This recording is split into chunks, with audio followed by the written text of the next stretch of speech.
सभी लोगों को एक बार पुनः नमस्कार। सुबह से हम लोगों ने 3-4 पैनल अटेंड किए। अब हमारे पास 2 प्रेजेंटेशंस हैं। एक प्रेजेंटेशन है सिवोम से, एक ऐसी कंपनी जो कि मानती है कि टीचर और पेरेंट्स के बाद स्कूल का वातावरण, एनवायरनमेंट हमारा थर्ड टीचर है। तो कैसे उसको क्रिएट करें, उसके ऊपर एक अभी प्रेजेंटेशन है सिवोम का। उसके बाद एक प्रेजेंटेशन है सीको जी, जो हैदराबाद से आए हैं, जो कि हमारा दिमाग जो है वो फोटोग्राफिक सोचता है, फोटोज के रूप में सोचते हैं हम लोग, और पढ़ते टेक्स्ट में हैं।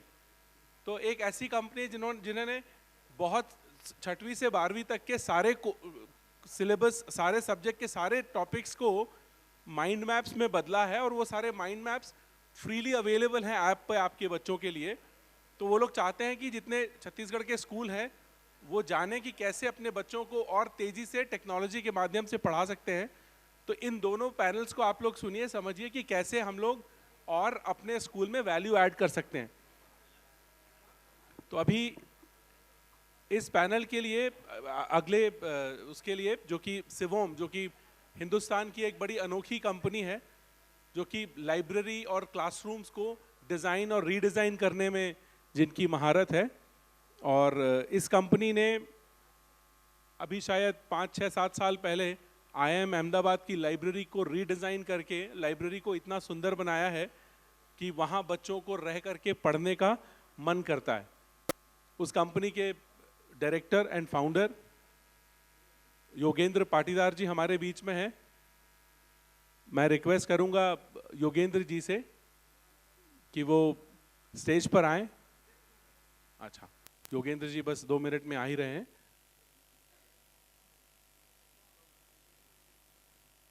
जैसे हम सुबह से सीख रहे हैं, आज के इस सेशन में हमको कैसे वातावरण को अपने स्कूल के या स्कूल के फर्नीचर को, दीवारों को, कैसे उसको हम थर्ड टीचर के रूप में बदल सकते हैं, उस पे सुनने और समझने का मौका मिलेगा। योगेंद्र जी आ गए हमारे बीच में।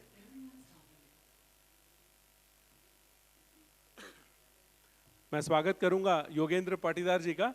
सबसे पहले तो योगेंद्र जी बहुत बहुत धन्यवाद रायपुर तक आने के लिए। क्या हम लोग तालियों से इनका स्वागत कर सकते हैं? प्लीज आइए।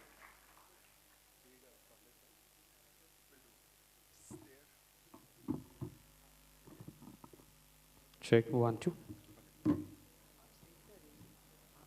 Okay, that's good.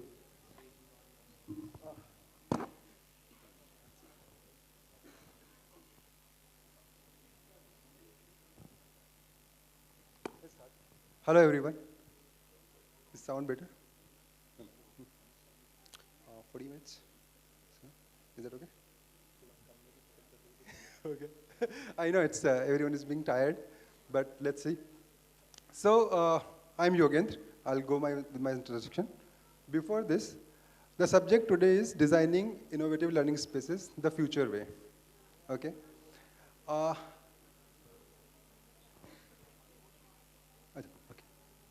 So हम लोग हिंदी में शुरू करेंगे, ठीक? The idea is पहले इसमें मैं 2-3 चीजें डिवाइड करूंगा. How do we connect design, innovation and future together? ठीक है ना? तो इनोवेशन कैसे होगा और हम फ्यूचर तरीके से कैसे इनोवेशन कर पाएंगे, ठीक है?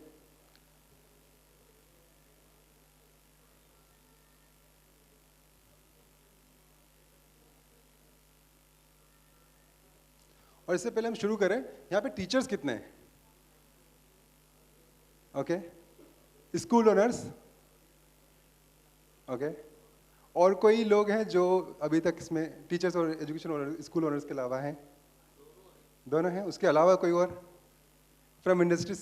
Okay, so yes. तो सबसे इम्पोर्टेंट बात जो इनोवेशन और फ्यूचर दोनों को कनेक्ट करती है, मैं उसको यहाँ दिखा रहा हूँ. The task is not so much to see what no one else has yet seen, but to think no one has yet thought what they have seen. इसका मतलब हम जो देख रहे हैं उसमें नवीनता नहीं है. नवीनता इस बात में है हम कैसे सोच रहे हैं जो हम जिसके बारे में देख रहे हैं. तो हम मून पे कब गए थे? पहली बार नीलम आर्मस्ट्रॉन्ग मून पे कब गया था? 69, ओके। आपको पता है हमने हमारी ट्रॉली में, बैग में व्हील्स कब लगाए थे? सूटकेसेस में व्हील्स कब लगे थे पहली बार? Just 15-20 years ago, okay. So हम व्हील्स को बहुत सालों से देख रहे हैं। पहले हम बैग को यहाँ उठा के लेके जाते थे, ठीक है। अब हम बैग्स ट्रॉली में लेके जा रहे हैं। तो हम जो चीज़ देख रहे हैं उसको नए तरीके से कैसे सोच पा रहे हैं, इज द इनोवेशन, ठीक है। और यहीं से मैं कनेक्ट करूंगा कि फ्यूचर और इस बात को देखने का नज़रिया कैसे बदले कि हम इनोवेशन ला पाएं हमारे स्पेसेस में। So myself Yogendra Patidar, my core role is building Shivom. I am proud student of Navodaya Vidyalaya, EDI Ahmedabad से मैंने MBA किया। और एक ग्रुप है UWC जो मेरा कोर ग्रुप है, उसमें हम काफ़ी दूसरे बिजनेसेस में भी हैं और मैं ये वाली विंग हेड करता हूँ। सो आपके हिसाब से what is the future? Anyone who can respond about what is the future? भविष्य क्या है? बिल्कुल उज्जवल है, पर हम भविष्य को कैसे समझते हैं? इनोवेशन। पर आप इसको आगे से कैसे देखेंगे, ठीक है ना? तो मैं बोलता हूँ भविष्य वर्तमान का एक हिस्सा है। भविष्य हमेशा वर्तमान में प्रेजेंट है, पर थोड़े कम अंशों में, ठीक है। तो जो थोड़े कम अंशों में होए, जब वो बड़ा होगा वो भविष्य बन जाएगा, ठीक है। तो जितना हम आगे आने वाले समय में देखने वाले हैं उसका बहुत कुछ यहाँ हो रहा है, ठीक है। तो हमें वर्तमान में ये ढूंढना होता है कि भविष्य क्या होगा, ठीक है। इसका तरीका है, this is complete science about it, इसे बोलते हैं फ्यूचरोलॉजी, कि हम फ्यूचर कैसे प्रिडिक्ट करते हैं। तो आप में से कितने लोग एल्विन टॉफलर को जानते हैं? Alvin Toffler? नहीं? एल्विन टॉफलर फ्यूचरिस्ट थे, उनके बारे में हम बात करेंगे। बिफोर दिस आप देखिए फ्यूचर नॉलेज तो हम कैसे, पहले साइंस फिक्शन मूवीज देखते हैं जो शायद फ्यूचर में हमें दिखती है आज कई सारी चीज़ें होती हुई। वाइल्ड कार्ड्स, वीक सिग्नल, एक मूवी आई थी गेटेका 1999 में, जिसमें जीन एडिटिंग करते हैं कि आपका रेप्लिका बना सकते हैं by editing your genes and chromosomes. तो ये वहाँ से शुरुआत होती है कि हमने कोई आइडिया सोचा, वो कैसे फ्यूचर बनता है। तो scenario building is one of most interesting way कि फ्यूचर क्या होता है, जो आर्मी यूज करती है वॉर्स के लिए। तो देखती है कि कहाँ से हमारे ऊपर अटैक हो सकता है, कि कौन कौन से सिनारियो से हमारे ऊपर अटैक किया जा सकता है। तो सिनारियो बिल्डिंग से हम फ्यूचर पता कर सकते हैं, ठीक है। तो एल्विन टफलर बोलते हैं much education springs from the idea of future and if you fail और if the image of the future held by society is wrong we may betray its youth.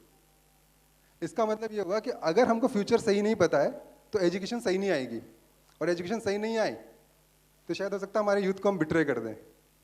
तो इसलिए बहुत ज़रूरी है कि फ्यूचर को समझा जाए और उसके अराउंड एजुकेशन बनाया जाए। सो आज के डेट में 59% parents stop their leisure activities to fund education. एक पेरेंट्स 60% तक अपना खर्चा कम करता है ताकि अपने बच्चों को शिक्षा दे पाए, ठीक है। और वो बोलता है कि मैं ये पैसा वहाँ लगा रहा हूँ जहाँ उसका फ्यूचर है, तो उसके फ्यूचर में एक इन्वेस्टमेंट हो रहा है एक पेरेंट्स के नज़रिए से, ठीक है। तो ये 59% जो एक्सपेंड कर रहा है उसका सही मतलब क्या है, हम ये कैसे इंश्योर करेंगे कि इसका सही मतलब क्या है। तो ये देखते हैं हम कि काम वर्क, अगर फ्यूचर ऑफ वर्क समझे या एजुकेशन समझे तो एजुकेशन कुछ नहीं फ्यूचर है, ठीक है ना। हम ये बोलते हैं कि यार उसका फ्यूचर बन रहा है, तो क्या हम वर्क को इंश्योरेंस जैसा देखते हैं कि अगर मुझे नौकरी मिल गई तो मेरा भविष्य अच्छा होने वाला है, मैं IIT में गया तो भविष्य अच्छा होने वाला है। तो वर्क एज ए इंश्योरेंस देखा जाता है। अब what is the future of work, अगर आप लोग सोचे तो आपके हिसाब से फ्यूचर ऑफ वर्क क्या है? Anyone? How do you see future of work? Any thoughts? Okay, I'll show you a video which talks about what is the future of work. Future में काम कैसे होने वाला है, okay? Everyone's talking about the future of work, and a lot of what they're saying is disturbing. Robots are taking over all manual labor. AI will replace all kinds of white-collar jobs, and humans will be contingent labor, scavenging for the limited work remaining. Yeah, pretty alarming. At Deloitte, we don't see things that way. The future of work is this. That's right, people. People empowered to do what we do best. Thinking creatively, using our emotional intelligence, making value judgments, communicating, teaching, sharing wisdom. Our human capital teams are plugged into worldwide developments and trends, and we see 5 clear realities we can all act upon right now. Reality 1, everything is on the table. 57% of jobs globally are highly vulnerable to automation. Work, workers, workplaces, they're all going to change dramatically within the next 7 years. Why now? Because a number of factors have brought us to a tipping point. The world of work will change as radically as the world of personal communication began changing 10 years ago. Do you remember questions like these? So change is coming, and to make the most of it, we need to open our minds. Reality 2. Technology learns faster than we can. Amazon uses robots to select, stack, package, and ship items with almost no human intervention. We already know technology learns far faster than we can, but it's also true that it has changed our personal lives more than the way we work. That's good news, because as technology changes the world of work, we'll already be familiar with many of its advances. Reality 3. The new workforce will be highly diverse. 70% of business leaders believe they need a new mix of talent and skills in the future. We've been writing about the open talent economy for years. Well, today, it's here. Traditional employees will increasingly be joined by contractors, freelancers, and crowdsourced talent, as well as robots and AI applications. Office parties will never be the same again. Reality 4. Work to learn, not learn to work. The average half-life of a learned business competency has dropped from 30 years in 1984 to 5 years in 2014, and is still dropping. As routine work is automated, we'll be able to focus more on truly human skills. We'll have careers built around learning instead of careers built around jobs. Reality 5. Public policy needs to catch up. By 2020, more than 75% of the S&P 500 will be companies that we have not heard of yet. All this change will happen while the government still struggles to come to grips with it. But we can't wait for them. It will be up to our leaders in business and society to help drive public policy and bring everyone along. With these 5 new realities in mind, Deloitte is working with organizations around the world to help them recalibrate talent, technology, and workplaces.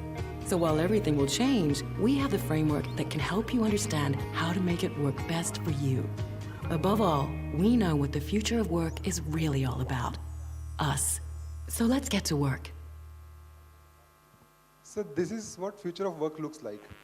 इसकी सबसे खास बात ये कि अगर हम future of work को देखें, ये learning के oriented है और teachers going to be one of highly paid jobs in future because they are going to build things on learning.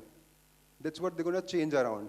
तो वो जो important बात है कि अभी तक हम career देखते हैं, अगर IIT है तो इंजीनियर होगा, पर अगर आप आज देखेंगे UX डिजाइनर, ठीक है ना, you'll figure it out. आप आज ढूंढ के देखो, you'll not able to get them. They are one of highly paid jobs. UI designers, because उनकी learning के around उनको job मिल रहा है, job के around learning नहीं हो रही है. So पहले हम मतलब उनको job देते थे, फिर दिखाते थे कि ऐसा सीखो, अब वो सीख के आए हुए हैं और उसके हिसाब से job मिल रहा है. This is where the change is going to happen. और अगर इस तरीके का future है, तो how do we see future of workforce? Anyone who can tell me कि workforce कैसे दिखती है, future में वो कैसे होने वाली है? The changes coming in workforce. Anyone? हमने कुछ attributes निकाले, या please. Okay, sorry.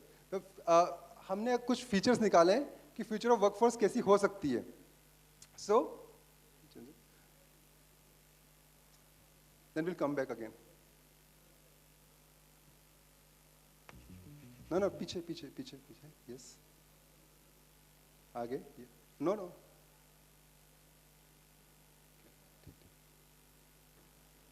Sure. No. Yes. So look at the future of workforce. They are purpose seekers, makers, teamers, and flexers. आप आज किसी को नौकरी पे करेंगे, more modern commercial MNCs, they choose flexors, वो अपने टाइम पे काम करते हैं। उनसे आप पूछेंगे वो 5 से 9 करना चाहते हैं, शायद नहीं करेंगे। 9 से 5 they have they are coming with their own way of doing things. उनको अपना फ्लेक्सिबिलिटी चाहिए, वर्क फ्रॉम होम चाहिए, सब कुछ आ रहा है। Teamers, they work with teams. Makers, उनको खुद को हाथ से बना के करना होता है। एंड पर्पस सीकर्स, वो चाहते हैं कि अगर कोई पर्पस होगा तो मैं काम करूं, नहीं तो शायद नहीं करूं। तो they are not doing just job to do a job. तो बेसिक्स हमको मिल चुका है, हमारे parents had given us the basics, everyone is now seeking about the purposes. अगर हम बात करें future of work for, so ये एक मॉडल है जो फ्यूचर में वर्क के लिए दिख सकता है। ओके, इसे हम बोलते हैं स्वार्म मॉडल या बॉलीवुड का मॉडल। तो बॉलीवुड में काम कैसे होता है, तो एक स्टोरी राइटर गए, उन्होंने स्टोरी बताई कि यार ये मुझे प्रोड्यूस करना है। वो प्रोड्यूसर्स ने हाँ भरी, प्रोड्यूसर एक डायरेक्टर को ढूंढेगा, एक डायरेक्टर एक्टर को ढूंढेगा, सिनेमाटोग्राफर को ढूंढेगा और एक मूवी बनेगी, और शायद वो फ्यूचर में कभी काम ही नहीं करें। तो इसे बोलते हैं swarm based work models. Okay, तो इस तरीके का मॉडल्स आने वाला है। तो हम लोग भी ऐसा करने वाले हैं कि एक काम ग्राफिक डिजाइनिंग किसी को दिया, प्रोडक्ट डिजाइन को किसी को दिया, स्कूल में कंटेंट डिजाइन किसी को दिया, और एक बार काम किया फिर शायद फ्यूचर में कभी काम ही नहीं करें। तो that's how the work force is gonna change. और वर्क फोर्स और वर्क ऐसा होने वाला है, तो लर्निंग कैसे चेंज होनी चाहिए, या स्कूल्स कैसे चेंज होने चाहिए, और स्कूल का स्पेस कैसे चेंज होना चाहिए, उसका मैं आपको थोड़ा सा आइडिया देता हूँ।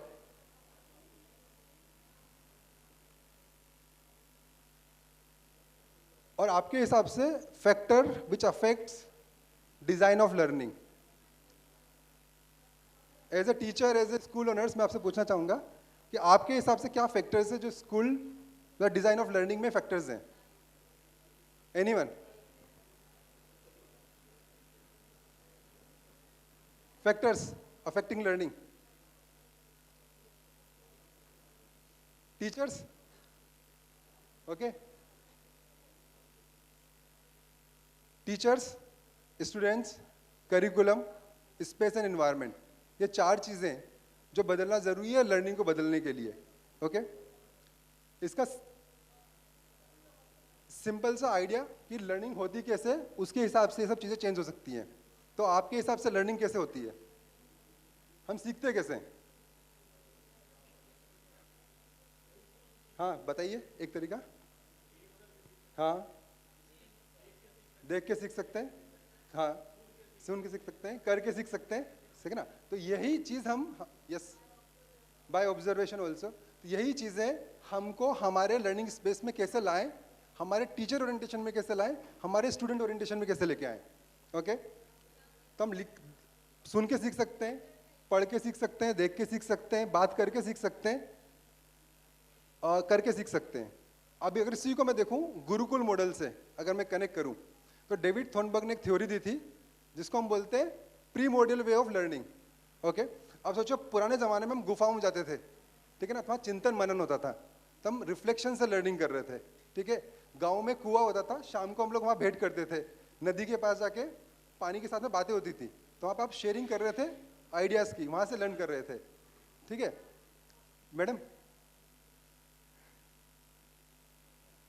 तो वहाँ पर भी हमारी लर्निंग हो रही थी। हम एक तरीके की लर्निंग होती थी कैंप फायर में, कि हम आग जला के, अलाव जला के वहाँ पे परफॉर्मेंस होते थे, तो हम कैंप फायर से लर्निंग कर रहे थे। तो इसी तरह के मॉडल्स को हमने स्पेस के मॉडल्स में कन्वर्ट किया है। वाटरिंग होल जो मैं आपको बता रहा था कि हम कुएं के पास जाके बातें करके सीखते थे, तो chatting is the model, by sharing ideas you are learning.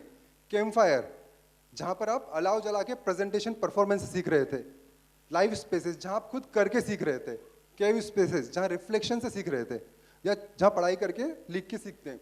तो डेविड थॉर्नबर्ग के प्री मॉडल लर्निंग मेटाफोर है, इसी को हमने स्पेस में कन्वर्ट किया है, क्लासरूम के थॉट में कन्वर्ट किया है। ये करो, हाँ इसी को मैं कनेक्ट करूंगा। ये कॉन ऑफ लर्निंग है। अगर आप देखेंगे तो हम कैसे सबसे ज़्यादा सीखते हैं, तो अगर मैं पढ़ने से देखूंगा तो 10% का फर्क आता है, और मैं खुद जब टीच करने लगता हूँ तब 90% की लर्निंग होती है। तो एक कॉन ऑफ लर्निंग है। तो active learning versus passive learning, हम कैसे इसको इंक्लूड कर सकते हैं उन प्री मॉडल थ्योरीज के साथ में।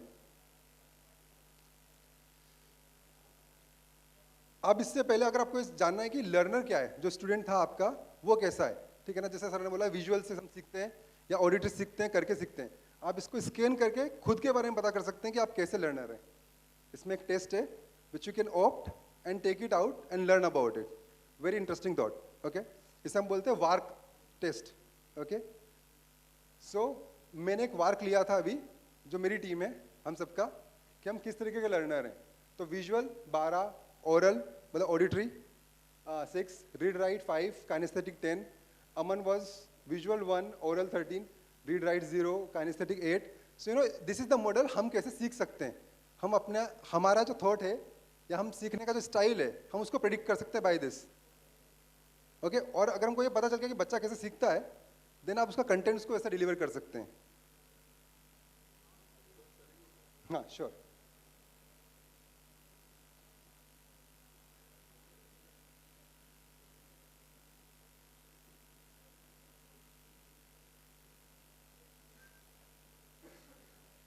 सो इसी से अगर हम इन सब चीज़ों को समझें कि स्टूडेंट कैसा है, टीचर ओरिएंटेशन कैसा होना चाहिए, कंटेंट डिज़ाइन कैसा होना चाहिए, तो स्पेस किस तरीके से बनाया जा सकता है. ओके, तो ये हमने एक स्पेस का मॉडल दिया है. हम बोलते हैं इसको एक्वस क्लासरूम, कि आप एक टाइम पे मल्टीपल मॉडल्स को डिलीवर कर सकते हैं. ठीक है, आप यहाँ पर 4 मॉडल्स को डिलीवर कर रहे हैं. यहाँ पे कोलैबोरेशंस हैं, यहाँ पे अलग लेवल के कोलैबोरेशंस हैं. ठीक है, तो एक सेम एरिया अलग अलग तरीके से यूज किया सकता है इन ए क्लासरूम, और जो प्रोडक्ट यूज हो रहे हैं वो सेम है. तो जब आपको लगता है कि हमको कंटेंट डिलीवरी ओरल रखनी है, आप अलग कर सकते हैं. वीडियो रखना है, आप अलग कर सकते हैं. टीचर डायरेक्टेड रख सकना है, आप अलग कर सकते हैं. तो you can change this models. और ये इसी का एक एक्सटेंडिव मॉडल है जहाँ पे क्लासरूम्स में दीवारें नहीं है. इसे हम बोलते हैं learning community, learning centres. Okay, या लर्निंग स्टूडियो बेस. तो मैं क्यों लेबोरेटरी अलग बनाऊं, मैं क्यों लाइब्रेरी अलग बनाऊं, क्यों मैं लाइब्रेरी, लेबोरेटरी और क्लासरूम साथ में ना बनाऊं. तो हम अगर देखेंगे तो हमारे कॉरिडोर्स के जो स्पेसेस हैं वो करीब करीब 30% अपने स्पेस का हिस्सा लेते हैं, और बच्चा उसमें 2 या 4 बार एक बार कॉरिडोर में घूमता होगा. तो हम कैसे हमारे स्पेस को ऑप्टिमाइज करें ताकि लर्निंग को इनेबल कर पाएं. तो ये भी एक तरीके का मॉडल है जो फ्यूचर में आने वाला है इन क्लासरूम्स. ऐसे हमने एक स्कूल में काम किया हुआ है. I will show you video of that.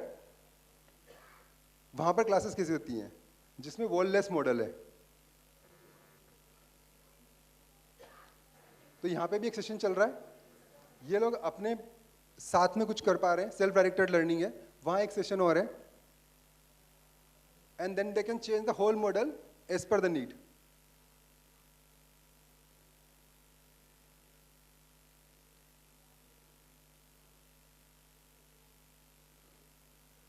So that's how COM is impacting learning in today's time. और बाकी कुछ सवालों के लिए आप हमसे मिल सकते हैं. ये हमारा पुराना हम लोगों ने जो आज तक काम किया हुआ है, 10 years since first project, 250 plus projects, 300 plus innovative product lines हैं. This is the projects we have served in India. Okay, IIMs है, KIT हैं, ISRO हैं, American Embassy, all of this. And chances favor the prepared mind. This is what I will say in the end. So hope आपने शायद कुछ नया सीखा हो आज कि हम लर्निंग को कैसे देख सकते हैं, लर्निंग स्पेस को कैसे देख सकते हैं. And that's it from my side. Thank you. Thanks a lot. Any questions if anyone have?